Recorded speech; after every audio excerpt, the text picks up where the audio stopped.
Canaã, uma terra rica e fértil, tornou-se o cenário onde as sementes da história de Israel foram plantadas. Abraão, um pastor nômade, foi chamado por Deus para deixar a sua terra natal e ir para Canaã.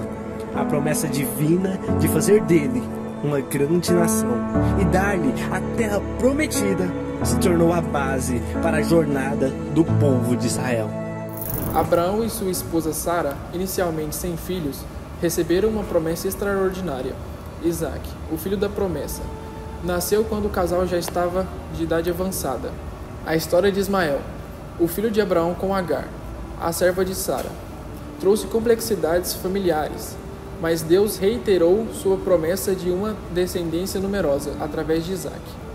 No Egito, a família de Jacó cresceu e se multiplicou, mas a escravidão se tornou sua realidade. A figura de Moisés emergiu como líder, guiando os israelitas através do mar. Josué, sucessor de Moisés, liderou a conquista de Canaã e a terra prometida. À medida que os israelitas se estabeleceram em Canaã, a terra prometida, eles enfrentaram desafios significativos. As 12 tribos formaram uma confederação, mas logo surgiu uma necessidade de governança centralizada.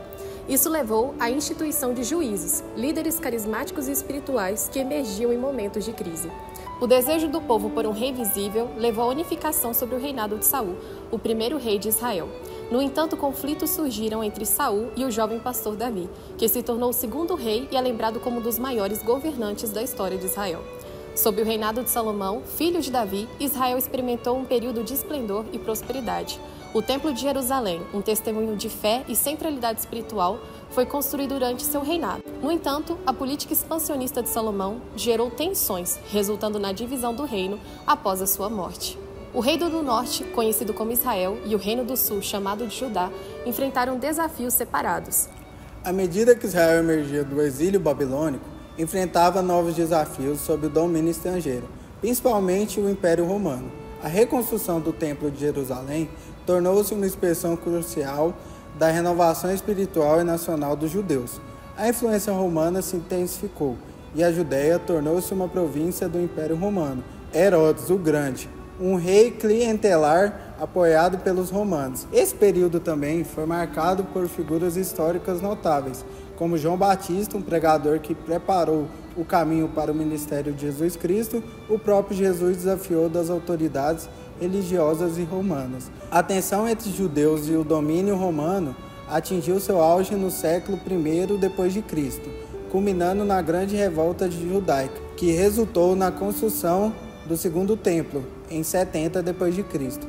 Durante a Idade Média, a Terra Santa testemunhou as Cruzadas, série de expedições militares cristãs empreendidas entre os séculos XI e XIII para recuperar Jerusalém e outras áreas sagradas do controle muçulmano. Jerusalém foi capturada pelas forças cristãs na Primeira Cruzada, em 1099, resultando na criação do Reino Latino de Jerusalém. No entanto, a cidade mudou de mãos várias vezes durante os séculos seguintes, com uma série de estados cristãos e muçulmanos competindo pelo controle. A influência europeia na região cresceu durante os séculos XVIII e XIX, à medida que as potências coloniais buscavam expandir sua influência no Oriente Médio. O surgimento do sionismo, um movimento que buscava o estabelecimento de um Estado judeu na Palestina, ganhou força no final do século XIX. A Declaração de Balfour, em 1917, emitida pelo governo britânico, expressou apoio à criação de um lar nacional para o povo judeu. O mandato britânico sobre a Palestina, formalizado pela Liga das Nações, a ONU, em 1922, criou condições complexas na região. À medida que os judeus começaram a migrar para a Palestina, as tensões entre a comunidade judaica e a população árabe local aumentaram. Durante as décadas de 1920 e 1930, houve conflitos internos na região, como a Revolta Árabe, em 1936 a 1939, contra a presença judaica e a britânica na própria Palestina. O Holocausto, durante a Segunda Guerra Mundial, trouxe uma urgência ainda maior para a questão do estabelecimento de um Estado judeu. Após a Segunda Guerra Mundial, o aumento para a imigração judaica para a Palestina e a crescente tensão levaram ao conflito entre as comunidades judaicas e árabes.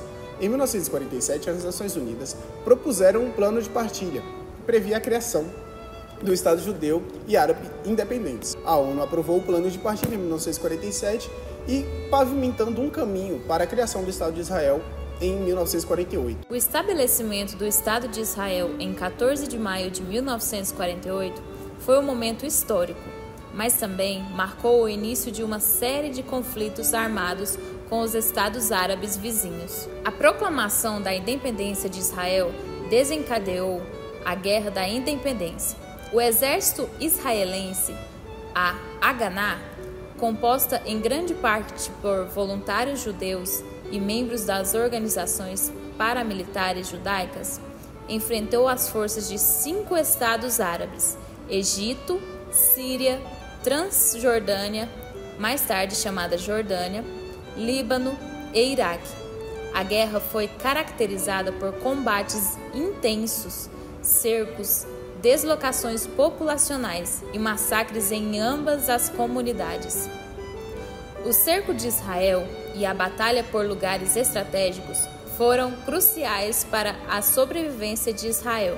Então encerra com Israel emergindo como um estado independente, mas a guerra deixou profundas cicatrizes e uma herança de hostilidade que persiste até os dias de hoje. Acabamos de ver um breve resumo sobre a jornada de Israel até aqui.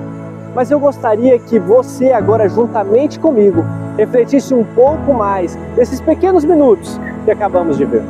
Talvez você não tenha notado, mas a grande parte das consequências que Israel enfrentou ou enfrenta tem relação em não confiar na promessa de Deus.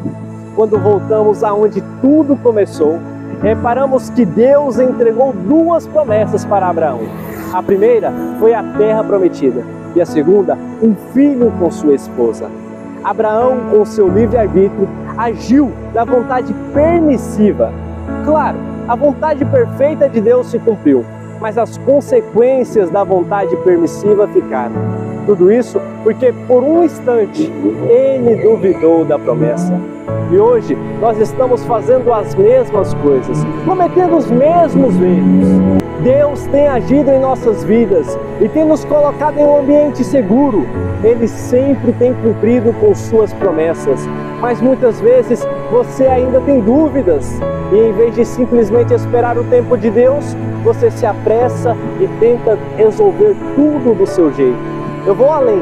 Eu quero relembrar que não foi apenas Abraão que duvidou da promessa, mas quando Jesus, o Messias, vem para a terra, os judeus acabaram também tampando seus olhos para a promessa, simplesmente por não estar acontecendo da maneira que eles imaginavam que iria acontecer.